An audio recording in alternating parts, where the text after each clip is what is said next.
Shalom, how's everyone doing? Today's day 43 of the Kitzur Shulchan Aruch, and we'll be learning Siman Seif Gimel. Let's begin.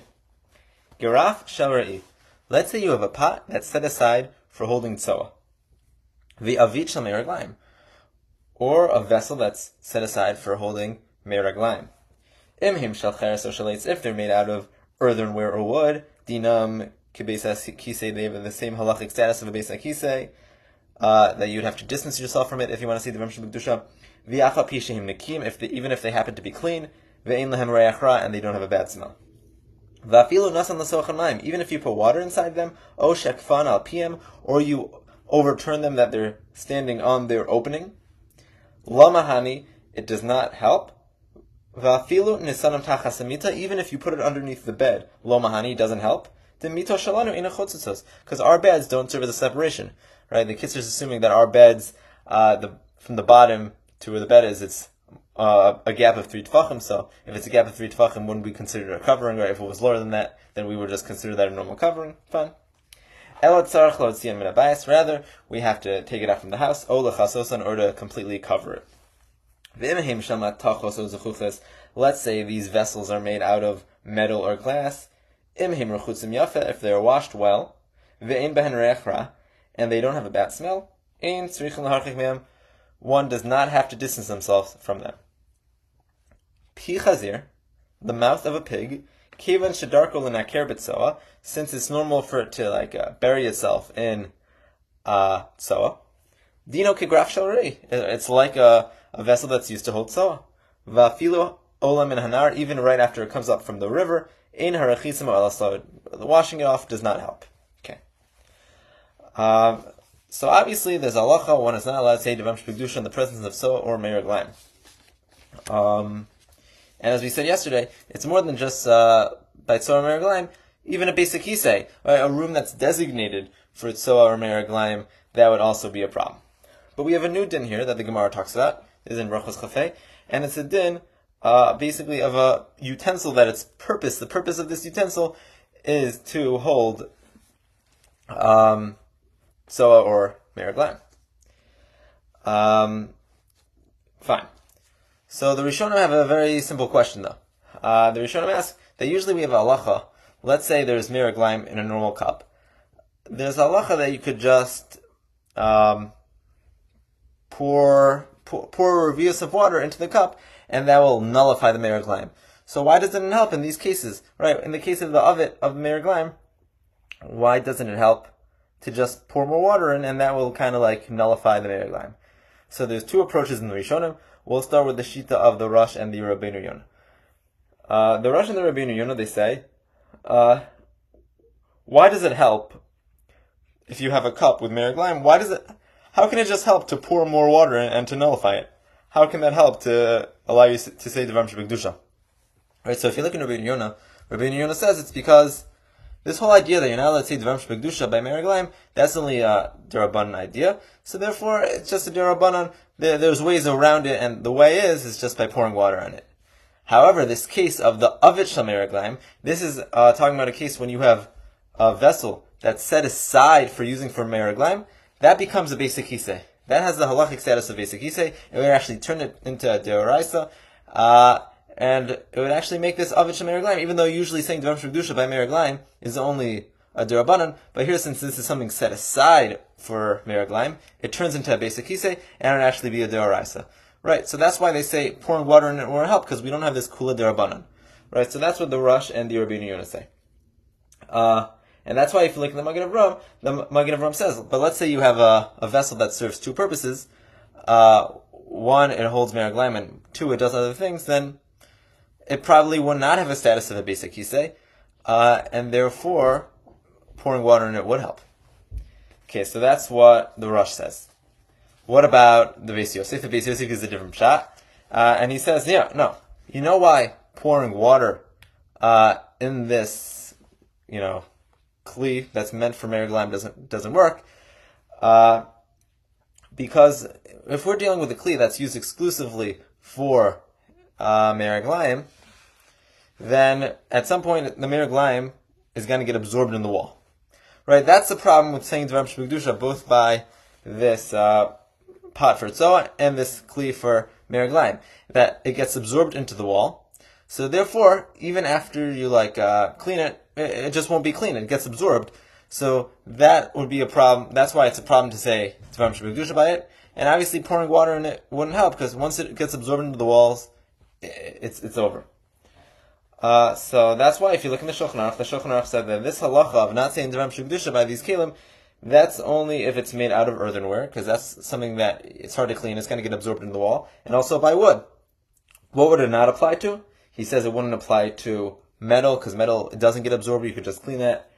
And also glass. But if you look in the Taz, though, right, the Taz agrees that this halacha that you can't say Dvarim Shebekdusha by these vessels doesn't apply to every material. Right? He agrees it doesn't apply to metal materials, since you could just clean it out. It doesn't get absorbed into the wall. But he says glass, it's not so pashut, because if you look in Hilchas Pesach, the Ramah brings down that glass could actually not get kashered. Right? Usually, if you want to kasher a utensil, you do something called hagala, like you put it in boiling water. The Ramah says that it doesn't work for glass. There's no way you can't get you can't kasher the glass. So therefore, he wants to say that the same thing might apply to, let's say you have a kli that's meant to hold either tzoa or meraglaim. Just like in Hilchos Pesach, the Ramah says there's no way to clean it. So too, maybe in the halachas we have here, there's no way to clean it. However, if you look in the Aruch Shulchan says don't bring up Hilchos Pesach over here.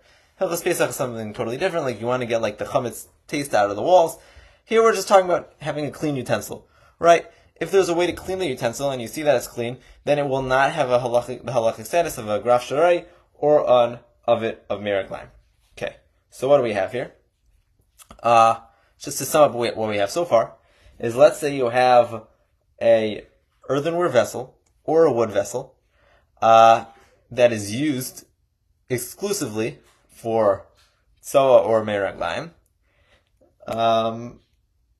Even if there's no tzoa or meraglaim in it at that point, you cannot say Dvarim Shebekdusha.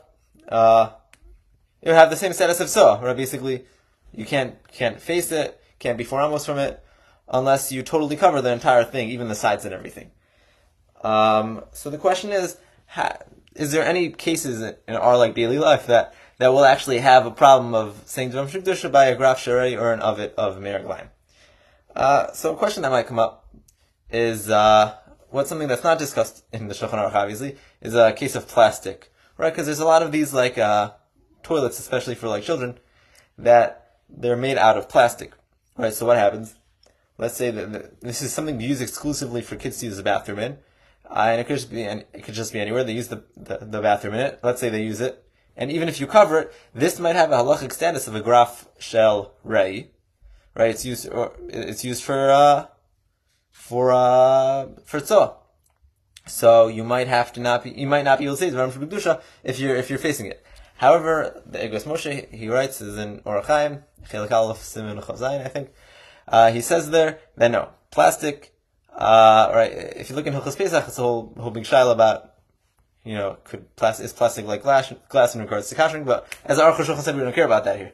We just care about could it be cleaned, and obviously plastic, especially hard plastic, could be cleaned, so that would not have a din of a graf sharai, and you could say Dvarim Shebekdusha even right by it, as long as either there's no tzoa in it at a time, or it's covered, and obviously that there's no bad smell. Okay, that's one question. The second that Rosh Hashanah talks about, a lot of people talk about, is let's say you have a baby's diaper, right? Let's say, if the baby's wearing the diaper, then it's considered, we talked about that may be considered a case of covered, whatever. But let's say you take it off him, right? After you change him, you leave it around. Does this diaper have a din of a graf sharai? And can you not say Dvarim Shebekdusha if you're facing the diaper? So let's think about them material-wise. So, diapers are made out of various materials, but seemingly it's material that you can't wash out. Seemingly, it gets really absorbed into the diaper. So maybe it would be a problem. However, the poskim, a lot of the poskim are makel on 2 accounts.